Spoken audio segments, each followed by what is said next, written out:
Bapak yang satu ini apa kabar Bapak? Saya baik. Jadi kenalkan ini dengan Bapak Surur, pemilik martabak Talita Jaya. Kebetulan ini cabang, bukan cabang, ini tempat utama. Kebetulan ada cabang lagi ya. Nah, Pak Surur ini buka dari tahun berapa? Kalau seingat saya 2003 2003, sekarang Di sini. 2021. Oh, 2003 di sini. di sini. Oh, oke. Kalau yang satu 2001 Satu 2001, ini 2003. tiga. Oh, malah duluan yang sana. Oh, tapi ramean sini. Oke. Sampai sekarang 2021 dan malam ini rame banget. Jadi ini salah satu tempat martabak yang cukup ngikutin zaman. Jadi dia ada di Shopee Food, ada di GoFood, Grab juga deh. Grab juga ada. Jadi kalau mau cari bisa ada di situ semua ya. Kebetulan tempatnya di Jalan Derwati yang saya kunjungi ini. Oh, Simpang 3 gimana Pak? Oh, Simpang 3 Derwati. Nomor 1 ya. Terus kenapa jualan martabak? Kenapa nggak pilih jualan mie? Kenapa nggak pilih jualan yang lain? Memang dari dulunya saya dari pas awal kerja itu ikut sama temen itu di martabak. Pas pertama kerja di bangunan, jadi kuli bangunan. Dirasa itu sangat capek. Oke. Terus mengikuti temen kerja di martabak, kalau nggak salah ada 5 tahunan lah kurang lebih kerja. Kayak itu dia akan capek. Oh iya benar. Harus tahu Akhirnya, ilmunya dong, harus tahu ilmunya jualan gimana gitu. nah itu di Bandung waktu Di itu sama Bandung. temen 5 tahun. Ya, Masih single. masih single. Sekarang Waktu udah. itu. Waktu itu sekarang Iya. udah double, triple, udah banyak. Puasa nggak besok? Puasa nggak? Minggu ya.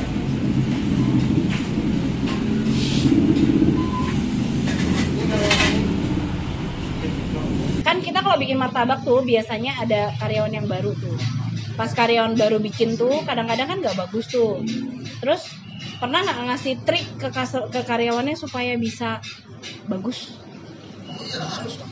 Oh harus ya. Ini harus nomor satu ke konsumen harus ramah. Nomor satu itu. Nomor satu harus ramah. Asik. Bila perlu kita ngobrol sama konsumen. Oke. Itu penting banget. Berarti itu trik Jangan menjadi jutek sama konsumen. trik and tips menjadi karyawan di Talita itu harus ramah gitu ya. Terus pernah nggak mengalami titik terendah dalam menjual martabak? Itu sebelum ini. Oh ya? Waktu masih di yang satu itu. Oh masih tempat sebelumnya? Hah? Kenapa? Gimana? Kok bisa mengalami titik terendah terus solusinya gimana gitu? Waktu itu ya gimana ya? Istri sedang hamil. Ya, emang terus terang aja istri sedang hamil. Sayanya sakit. Ya karena itu mungkin mikirnya kemana-mana gitu. Oh iya benar, ini nggak fokus. Jadi nggak fokus, jualan nggak fokus. Jadi langsung Terus bisa bangun lagi gimana bangun caranya? lagi itu sini. Saya nyari tempat lagi. Saya pikirnya bangun. Ini harus 2 tempat. Kalau 1 tempat nggak akan maju kalau kata saya. Nah, Gitu. bagaimana caranya memberikan kepercayaan kepada tempat yang satu dan tempat yang lain? Nah, itu. Ya kita kan percaya aja sih sama misalnya kayak karyawan gitu. Nah, Saya percaya aja. Walau alam lah. Mau gimana terserah. Biar Tuhan yang membalas. Itu misalnya mau ada macam-macam gitu. siap. Itu kata saya. Jadi balik lagi ya, ilmu keyakinan nomor 1. Pernah nggak mikir pengen ganti usaha pas lagi kemarin jatuh? Oh enggak ya. Martabaknya udah mendarah daging. Iya. Soalnya waktu itu kan saya udah yakin ini martabak saya misalnya dikembangin pasti berkembang pasti bagus kalau dikembangin benar-benar bikin saya gitu yakin. Itu nomor 1 dalam usaha. Karena usaha itu tuh biasanya naik turun. Jadi nomor 1 yakin, kedua percaya. Oke. Terus mau nggak tiba-tiba nanti anaknya jualan martabak? Boleh. Oh boleh. Kan biasa. Saya yang lagi kuliah saya ajarin di sini. Oh iya. Udah Kebetulan aja sekarang nggak ikutan di sini. Lagi ada kuliah sore. Oh jadi. Pas kebenaran kuliahnya ngambil di urusan manajemen. Cocok. Gitu. Manajemen. Iya karena nanti kedepannya bisa pengembangan ya. Ya, itu biar kembangin usaha, nerusin Iya. saya. Ini ini pertanyaannya agak-agak gimana gitu ya. Udah dapat apa aja dari martabak ini? Alhamdulillah, dapat rumah 2, dapat anak 3, dapat istri. Satu. Istri 1. Oh, jangan. Belum. Nggak tahu juga kayaknya bapak ini ya. Oke. Berarti udah dapat rezekinya banyak, udah dapat anak, udah dapat rumah. Ya, dibilang cukup alhamdulillah. Kalau Syukur saya aja. mau buka martabak, pertama yang saya mulai apa? Mental. Oke. Iya paling berat itu sih Nomor satu memang itu ya. mental. Sekarang gini, kita ada modal. Heeh. Misalnya ada modal, Heeh. terus udah bisa, udah pintar, udah lihe kayak situ kan udah lihe lah. Udah lihe, terus jualan, tapi mentalnya nggak kuat, dikasih sepi seminggu nangis, jamin. Iya bisa gini sih betul. Betul juga sih bener. Pas usaha dikasih sepi seminggu, namanya Nangis. kontrakannya gimana? Nah itu Bahan baku nggak ada yang nomor jual? satu kayak Oke. gitu. Nomor Mental. satu itu mental. Terus jadi mau buka martabak jadi jiper. Tapi Talita Jaya. Nggak cuma martabak aja, semua jualan apa aja harus mentalnya lagi siap.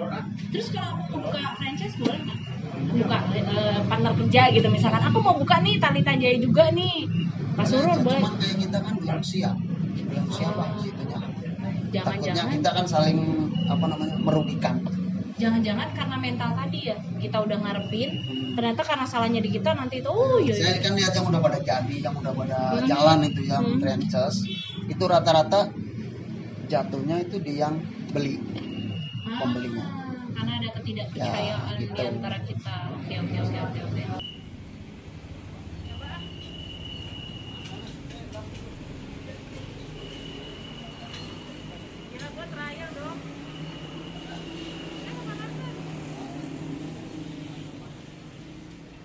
Sekarang satu hari udah berapa banyak Banyak apa?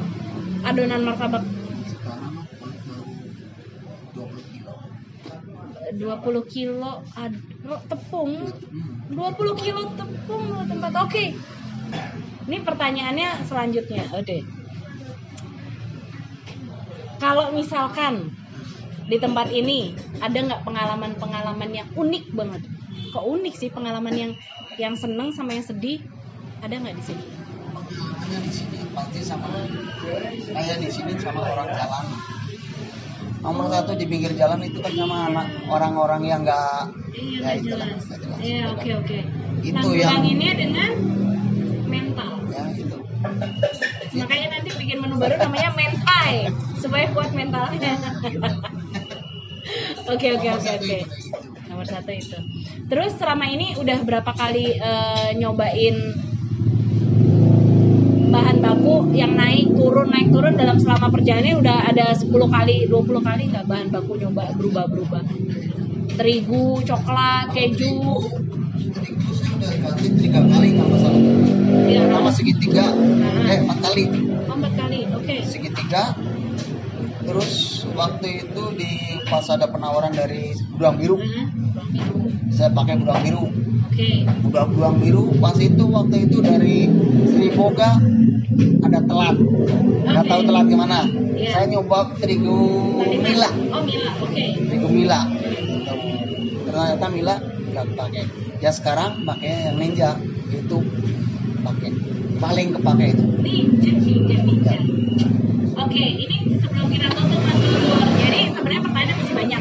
Tapi dua deh pertanyaan terakhir. Yang pertama, tips buat pemula kalau mau usaha itu adalah di Mental. ya.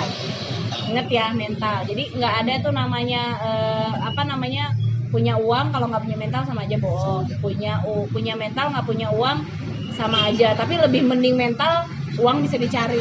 Saya dari nol, bener nol.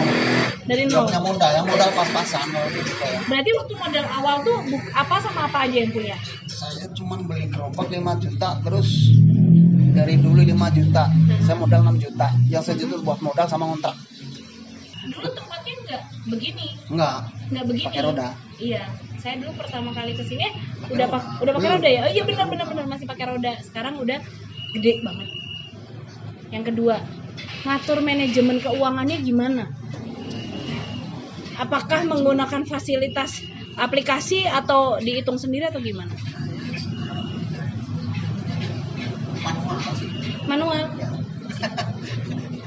aja manual. Sekarang gini, penghasilan sekian, saya pikir buat anak, buat yang kerja sekian, buat belanjaan sisihin sekian, terus buat dapur sekian, sisanya ditabung.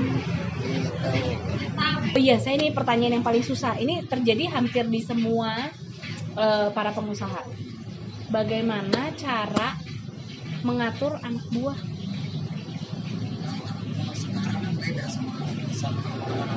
Waktu kita kerja beda. Iya, kalau kita mah, pokoknya gimana aja di haji aja gitu. Kebun isi hotel. Harus nurutin gimana baiknya lah. Iya. Jadi gimana caranya kerjasama gitu. Iya, karena paling susah banget kalau di usaha itu. Jadi jangan egois, jangan mentang-mentang kita yang Bos. punya, jangan mentang-mentang kita bos. Saya enaknya ngatur anak-anak itu nggak bisa. Sekarang mah nggak bisa kayak gitu. Kalau dulu iya bisa. Sekarang mah nggak. Era milenial agak berbeda ya. Beda. Terus susah nggak cari pegawai kalau di era sekarang? Saya mah nggak suka. Wah, berarti beliau sudah melewati fase tersulit dari usaha, yaitu mengelola anak buah. Ilmunya dari jam terbang.